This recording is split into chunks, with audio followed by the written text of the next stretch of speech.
Hi, it's me again with Corel Draw Tips and Tricks, and this is part 2. And this would not be for an engraver. This will be for somebody that does some sublimation.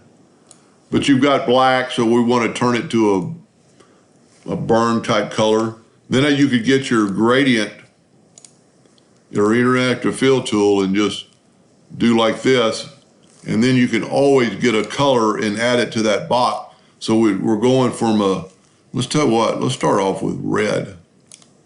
So you're going from red to a yellow on your text, and then let's just do the opposite on the, I grabbed the Smart Fill tool because that's what I normally work with. Let's go now, let's add red to this box. You know what, that might work pretty good. Let's see if we just get another color. Maybe make well, you can, and as you know, you can always, well, you not necessarily know, you might not know that you can make different colors, but you can also slide this bar where it's like that. And then just bring this in to your text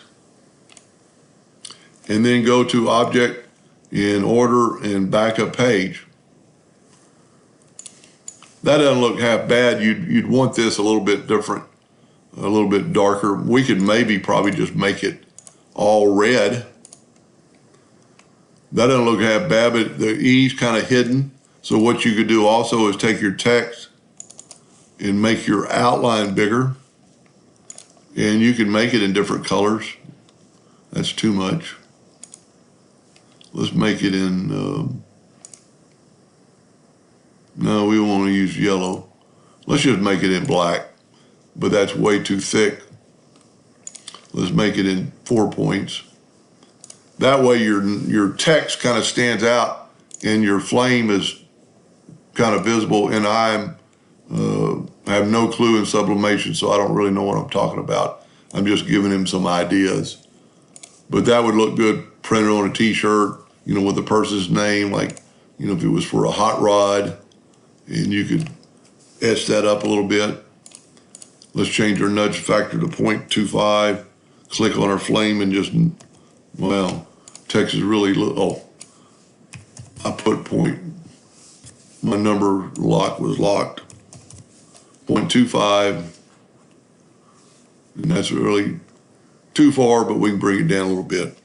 Anyway, that looks pretty cool, and you can always change the size of the flame, and that doesn't look half bad.